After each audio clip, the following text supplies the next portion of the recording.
Hi, this is Lady Emmanuel, part 7 of multiple transformation of the quadratic parent function.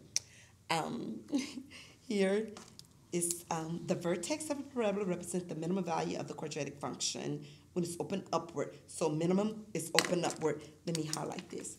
Minimum value, open upward. Okay.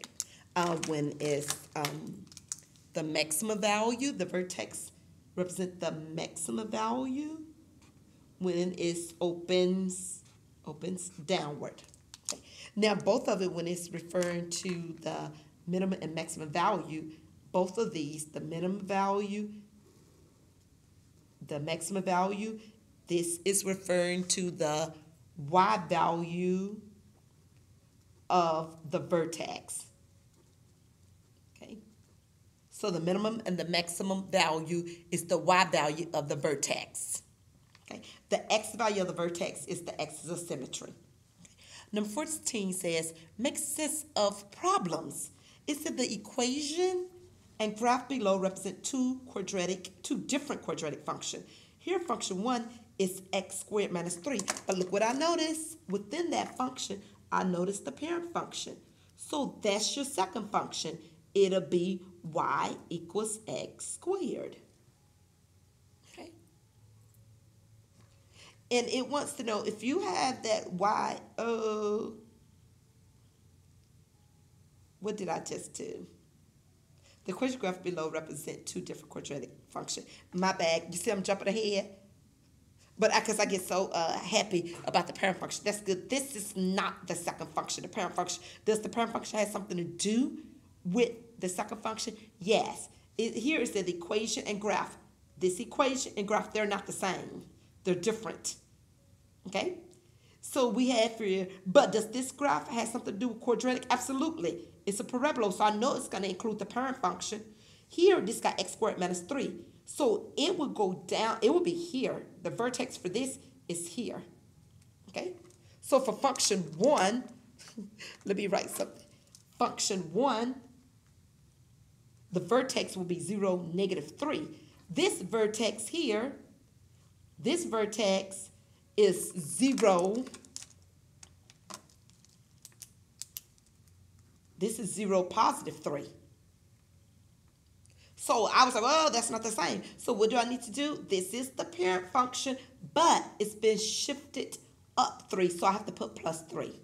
So the second function, this function is y equals x squared plus 3. Function 1, if you graph that, it's going to shift to negative 3, so it'll go down here. Okay. It's which function has the greater minimum value? Justify your response. Which one had the greatest minimum? And remember, this is minimum because it is open upward. Okay. It's open upward, so it's minimum. So which one had the greater y value for its vertex? That's basically what it's asking you. So if you look at the vertex, if you look at the vertex, which one of the vertex has the greater minimum value? The greater y value. Which one of these y value is the greatest? That's what you're being asked. Okay? And explain your answer. I'm not going to go through that for you. 15, the verbal description table below represent two different quadratic functions. Function 1 represents something. Function 2 represents something else. Okay? It says which function has the greater minimum value. Justify your answer.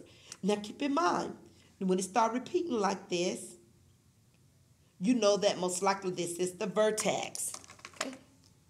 This right here is going to be the vertex because the numbers started repeating. Okay?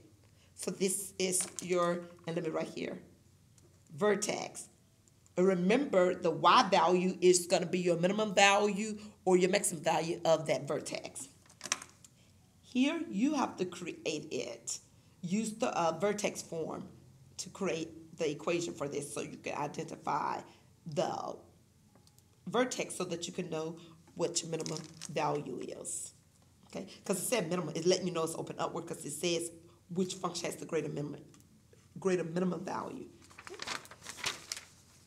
Number 16, checking your understanding.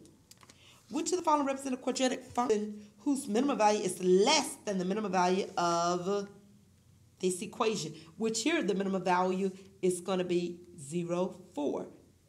Okay, think about the previous information I told you that when you're multiplying something about the x squared and it's positive, so it's only stretching. In this case, it's only stretching the parent function, meaning it has the same vertex. But when you shift it up, it changes that vertex to 0, 4. Okay, so now I know that the minimum value for this function is 4, because remember the minimum value is the y of the vertex. So this is the vertex, so the 4 is the minimum value. Okay, so you go through A, you say, wait now, H is, let's say positive, so H is going to be negative 1, and K is going to be 6. So I know that my vertex is negative 1, 6. Notice I'm not writing it down. That means you need to listen and write it yourself. So it said, okay, so I got 6 for this minimum value, 4 for this. Is this value less than this function value? Then you go ahead and you read B. You do C. Is this minimum less than the 4? And so on. For this one, you need to say, okay, that's 9, 9, 6, 6. This must be the vertex. I know my minimum value is the 5. Okay. And you just go through and you read the information, read it, and refer back to your previous assignment to help you to complete these assignments, because they all go together. It goes together, guys. So you need to make sure that you're using your previous assignment. And listen to the videos over and write notes. Take notes, coordinate notes. Write down what I'm saying verbally to you, not only what I write on the paper, guys. Love you guys. Peace out. Bye.